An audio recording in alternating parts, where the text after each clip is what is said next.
tale as old as time. People have been saying this for like a bajillion gazillion years. And there's only one thing that is stupider than this saying, and that's the person that you're looking at right now, me. So, I do not like this saying, and I will say I used to believe in it when I was younger, like when I was like in middle school, because I thought it made me seem cool. But I will say, it's not cool, it's not correct, and it's just plain out stupid. It just makes you look like an elitist.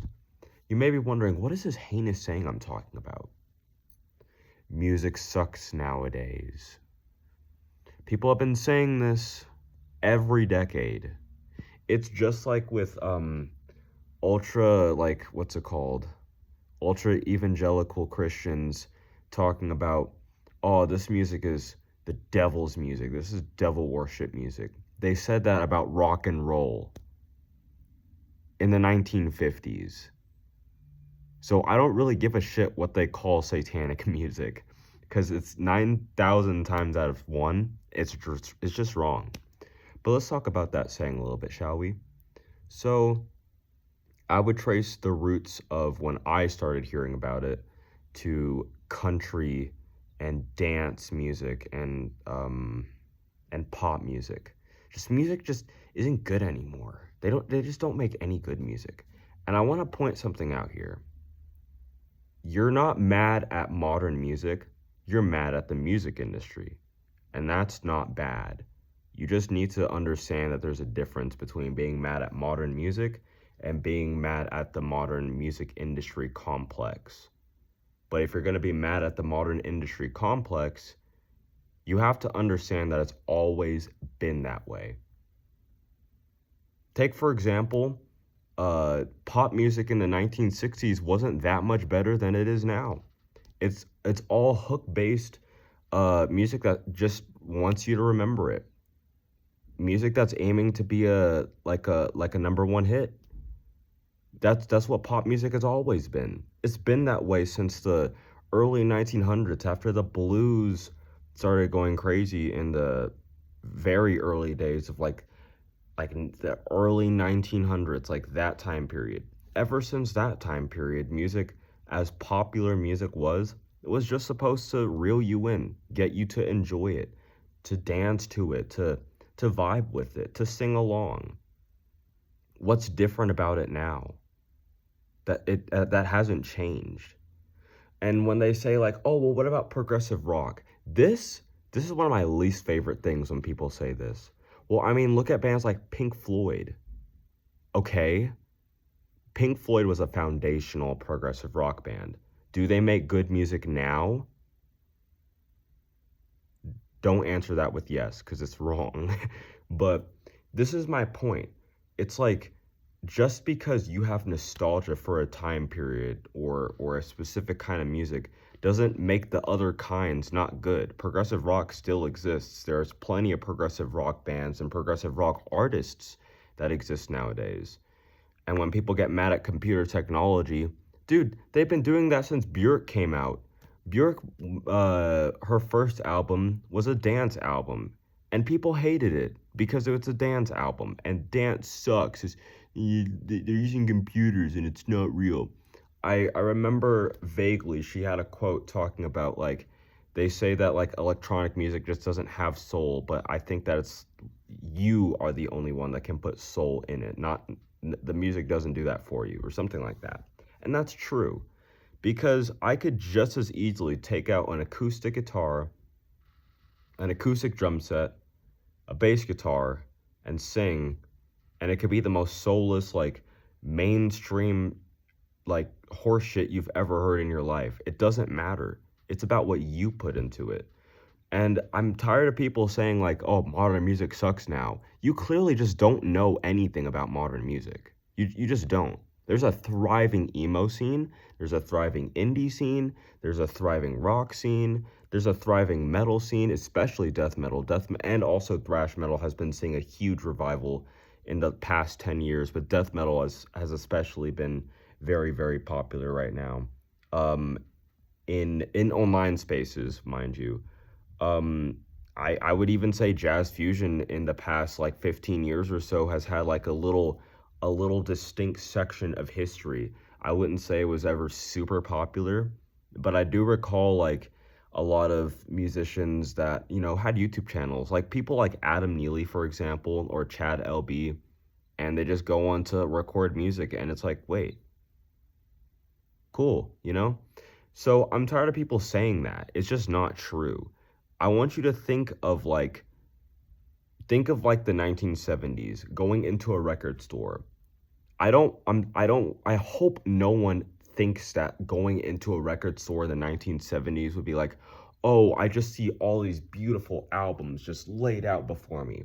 They had singles on the wall too. They had singles everywhere.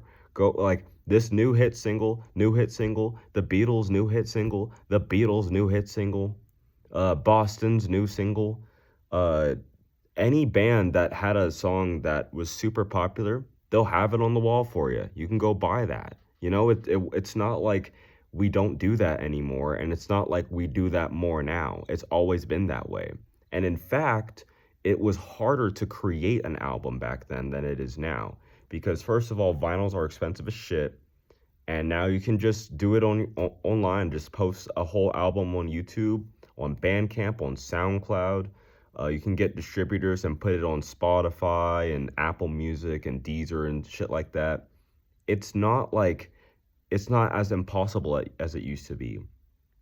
And we have access to free DAWs now, so you can use like Soundtrap or the free version of FL Studio or BandLab. It's all right there in front of you.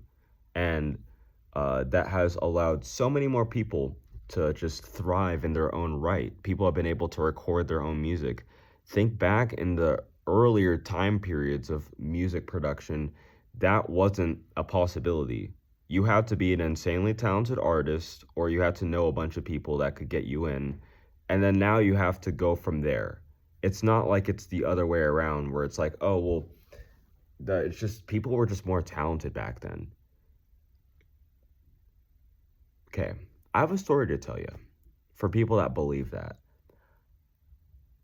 Do you know the artist Stevie Wonder, perchance? You probably do. He's an incredible, incredible, incredible musician. Probably my favorite musician of ever of all time. But I want you to think about that time period when he first came out in the 1960s. I want you to think about Motown Soul. I want you to think of 5 artists from that time period, name one album, and name the entire track list. Most people can't do that.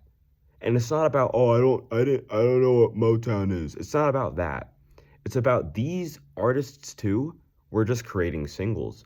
There were so many one-hit wonders then, and there's so many one-hit wonders now.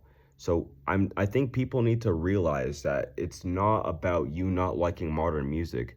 You just didn't get a proper chance to connect with your time period and your era that you grew up in because you were forced to grow up too fast. That's how 80% of this shit goes down. You end up having to, especially millennials, for example. Millennials end up having like a huge nostalgia for certain time periods, and then they end up thinking, oh, well, this shit just sucks nowadays. And yes, there are valid critiques for modern music, but there are valid critiques for every era. There's valid critiques for music that in my time period, but there's also valid critiques for the 2010s.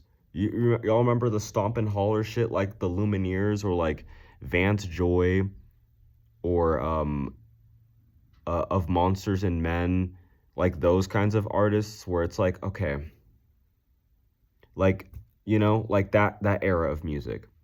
That like I have nostalgia for it, but I'm not gonna sit here and say that was peak musical abilities right there. That's easy shit. But it was made to bring people in.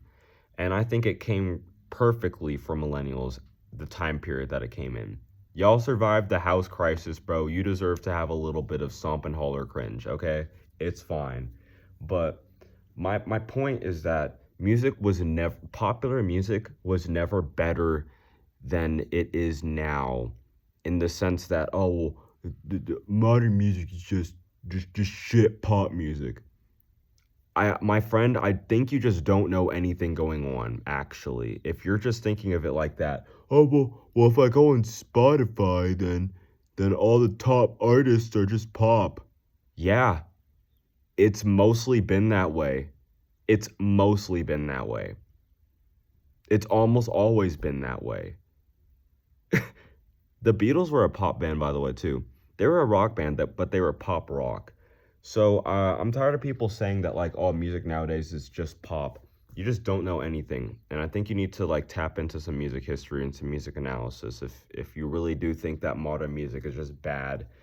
If you don't like modern popular music, that's one thing, but not like lumping all modern music into this just mainstream industry like shit music. Like, dude, what about soft rock in the 1970s? You're gonna tell me that was great? Like that, you're gonna tell me that era is better than any other era? You're gonna tell me that like 1980s new wave pop that just all sounds like the same, just like super reverberated drum machines over like super synthy synth lines with the same hook I've heard a bajillion times. You're gonna tell me that era is better than any other era? You're gonna tell me that the Brill Building era in the 1960s with like the Wall of Sound, Phil Spector shit. You're gonna tell me that's better than any other era? You're gonna tell me that early soul better than any other era? You're gonna tell me that 90s hard rock is better than any other era? You're going to tell me that early 2000s Eurodance is better than any other era? Well, I'm going to tell you something. If you like something, that's different. Because I have nostalgia for time periods that I was never even a part of. Hashtag Anamoya. And I also have nostalgia for time periods that I know this music isn't really that good, but it has a place in my heart, and that's fine. But if you're going to sit here and say that modern music just sucks because of that, and I know I'm repeating myself now, but if you're gonna say that, learn.